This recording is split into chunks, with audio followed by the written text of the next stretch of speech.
Welcome, everybody. This is week 47 of 2020, and that means it's time for another episode of Real Time Recorded with my co-host Dave Michaels. I'm Zeus Caravala. This was an okay week as far as news goes. We didn't have a lot of news come up, but we did have a couple of companies announce their financial results. The first one was Avaya. They reported early this week, and they do it in the morning, which I don't really like because it's hard to catch the news sometimes. But by and large, it was actually a fairly good quarter for Avaya. So this is, I think, the fourth quarter in a row of growth for them after many, many years, frankly, of a revenue decline. So that curve seems to have reached the bottom, and then now it's on its way back up. And in a subscription business, actually, that's very important. If you look at some of the numbers, Dave, that came out of it, Q4, they put up $755 million, which is actually a 4% increase over last year. So they finished fiscal year 20 at about $2.8 billion. A few quarters ago, they came up with a CAPS metric, so Cloud Alliance Partner Subscription Revenue, that increased 3%, 33% of overall Q4 revenue. They actually added a new metric this quarter too, called ARR, which is just annual recurring revenue. They're hoping it creates more transparency into their cloud business. And one of the things Jim Chirico said on the call was he wanted the investors to be able to do an apples to apples comparison of growth with some of the other cloud vendors. And so that number was 191 million, up from 113 million last quarter. And it was only 35 million in Q4 19. One of the surprising things, though, is, and Jim's a pretty conservative guider. He for that ARR metric, he's guiding to 100% growth in 2021, and it's with a target of $1 billion by 2023. So let's see if they revise that between now and then. But that's a pretty aggressive growth number. The Avaya in the quarter did what they do best. They signed a bunch of big deals. They had 135 over $1 million. They actually said they had 4 over 10 million and one that was actually over 25 million. So, when it comes to Avaya, I think one of the things that's become pretty common about them is they do a lot of business with big companies, the who's who. So they also had a decent ACO quarter, which comes from Ring. And sort of on a side note, Ring actually put a guy named Rob Feast on the Avaya board. He was a Ring nomination. So to me, that means Ring actually has a much more vested interest in the operations at Avaya, which makes sense given Avaya's install base. So what were your thoughts on it? Well, thanks, Zeus. I gotta say, I've been on the road this week. I've been living the life of a traveling salesman again. I'm in Arizona this week, and I've been enjoying the pool and the sunshine and 90-degree weather, which has been fantastic. But I still paid attention to the Avaya news, and I think what people may not understand is that Avaya is doing something that's really, really hard to do. They're going from a CapEx model to a recurring revenue model as a public company, which just doesn't happen very often. In fact, I'm not sure. I mean, you can say like Microsoft or Cisco have done that, but those are different league kind of companies. So this is a pure play, and it's a very complex maneuver what they're trying to pull off here. So they did have mostly good data as you shared. The stock actually went down the next day, and so that always kind of a head scratcher. Why would the stock go down? And I think there was a couple reasons why. One is that the guidance they issued for FY21 revenue and EBITDA was lower than what I think the buy side guys were expecting. They also indicated, which is no surprise, that the cash flow is going to be down for a year or two due to the move to subscription. That's what happens. You don't really make money on a subscription until like year 2. And so it's a little bit of a delay there. So when you do that, they've been pushing everything onto subscription base, and they've done a really actually pretty good job of that. But that's going to cause some cash flow tightening, which is, I think, more or less expected. So I would say overall the transition is going better than I expected at Avaya, which is, I think, congratulations to the Avaya leadership team. I was curious. I wanted to hear more about how Avaya Cloud Office was going. You mentioned about the Ring Central having a seat on the board. That launched pretty early this year, and it seems to be going kind of slow. There hasn't been a lot of details on that yet. They did indicate that they've doubled the number of customers, but I want to hear numbers. I want to hear what's going on there. And Atos, meanwhile, Atos Unify recently launched, and they've already put out some pretty big wins very quickly. And so I'm curious to see how ACO is doing with that story. The other one we didn't actually cover it last week, but last week we had Ring Central announce their quarter. These companies, as you pointed out, are kind of connected now. Now Ring Central had a pretty strong quarter too. This was their Q3 FY20. They indicated that total revenue is up 304 million. Up 30%, excuse me, year over year, up 30% year over year.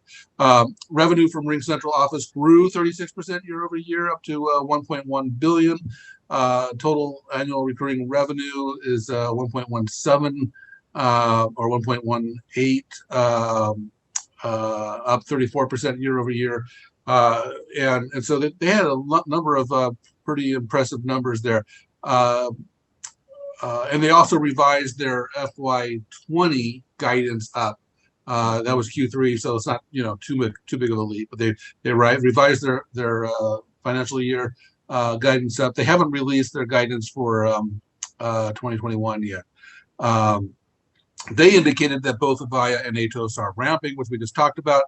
And what really intrigues me the most, and I've been looking at Ring Central very closely because I'm just about to publish a talking points note on Ring Central. What really has me intrigued with Ring Central is a product called Office at Hand, which is a result of their AT&T partnership. And we don't have a lot of details on this yet, but AT&T is kind of doing what Verizon did with Cisco. They're combining the UCaaS story with their mobile story, and they the way OneTalk works is you could have a mobile extension or you could have a wired extension, and they kind of work together as a seamless virtual PBX. And AT&T's announced they're going to do the same thing with Ring Central and their wireless technology. We don't know a lot about the details on that. AT&T's given us just a little bit of information on it. I think it's potentially very disruptive. And what I'm really curious about is if AT&T makes that technology available to all of Ring Central's partners, including Avaya, Atos, and soon up until Lucid Enterprise. And I think that'll be a really disruptive play if that actually occurs. Thoughts on Ring Central, Zeus? Yeah, and just to complete the thought on Avaya, by the way, I think the stock fell because the guide they put up was in line with the street, but because it's in line, I think a lot of the big investors took money off the table. They trade about 1 million shares a day, which isn't huge volumes. So when you have a couple of big investors take their profits, and it's up like 60% this year, right? So I think that's the primary reason the stock fell. Now on Ring, you brought up AT&T, and what gets a lot of focus in the business media is the partnerships that AT&T or Ring has with Avaya in particular, Atos, and then the one with ALE. But they do have very strong carrier relationships. You brought up the AT&T one. They announced this quarter they were also expanding the relationship they have in Europe with BT. And those carrier relationships, and I know in the US we don't really respect our carriers like they're respected around the globe, right?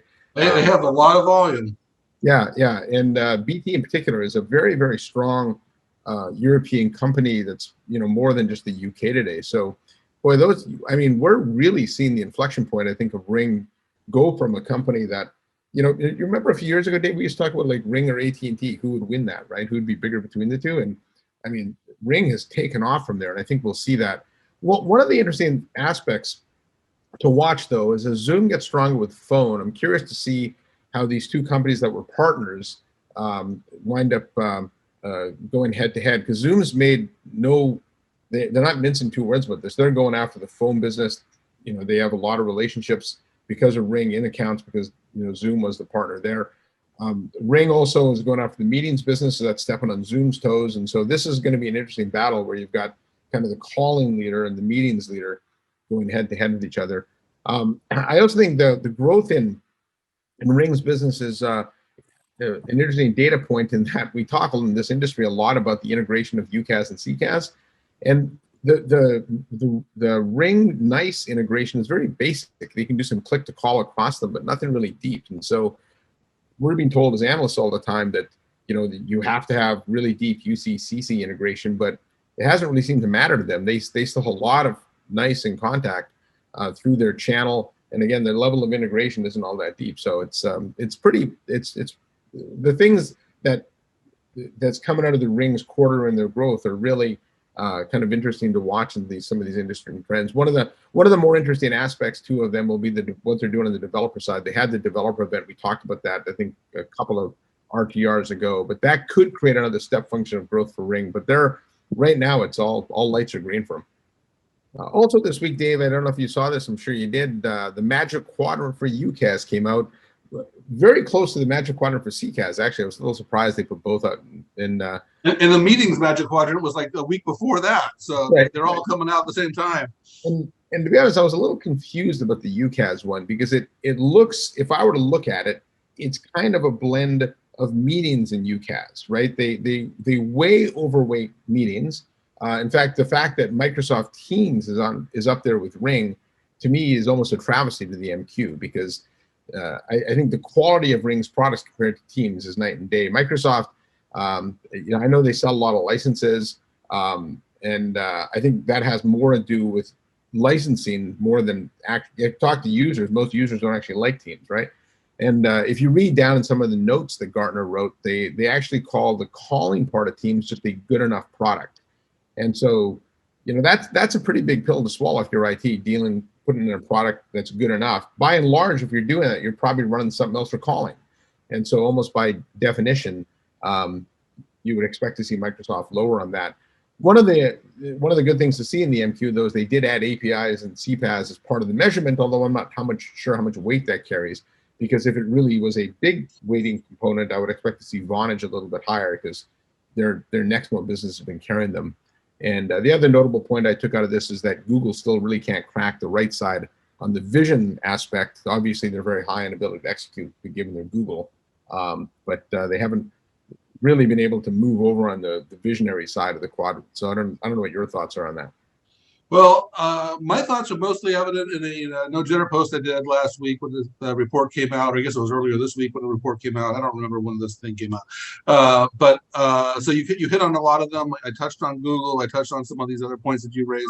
I guess what I want to emphasize is that what you just talked about was this is a bundled report. This is UCAS, which includes, they define three things: corporate telephony or telephony, messaging or team chat, workstream collaboration, what Gartner calls it, and meetings conferencing or meetings. So they have all three in there. They don't really break out clearly. I mean, as you pointed out, it looked like they put a lot of emphasis on meetings and a lot of emphasis on messaging, but it doesn't look like they put a lot of emphasis on telephony. And I have to say, it doesn't look like it because we don't know. They don't publish how they do this stuff. And but it appears that they did not put a lot of emphasis on voice. And to me, that's really a shame, because this is the last Gartner report, and I really do value these Gartner reports. This is the last Gartner report that addresses corporate telephony. There used to be a Magic Quadrant for PBX that turned into corporate telephony, they called it. Then it became a Magic Quadrant for unified communications. And then the UCAS Magic Quadrant, the one that we're talking about, is the only one that it still remains that they still publish. And that one is now putting a heavy emphasis toward meetings technology, as it appears. So there's actually no corporate telephony pure report anymore, and that's really a limitation, because the one thing that every company pretty much has is a corporate telephony solution globally. I mean, there's lots of ways to get meeting solutions. Sometimes you get it with UCAS, sometimes you get a standalone. As you mentioned, there's another UCAS, another Magic Quadrant for meetings capabilities. There's no Magic Quadrant for like CPaaS. There's no Magic Quadrant for messaging. So there's like nothing with Slack in it, nothing with Twilio in it. But so they have these different bundles. And to me, it's a shame there's no longer one that is geared toward corporate voice, because I think that's such an important thing to do, particularly since voice is so hard. And we've seen over the years, so many companies come up and say, hey, we could do voice, and they can't. They certainly can't do it globally. It's just a much harder thing than many people realize. And so that's my main takeaway. Check out that Magic Quadrant report I did on No Jitter. We'll put a link in on this one, which covers a few more thoughts, as well as the stuff that Zeus talked about. So that wraps up week 47, isn't it? Yeah, week 47. And we'll be back next week, probably. Maybe not. We got Thanksgiving. So it'll be back next week with week 48, or we won't.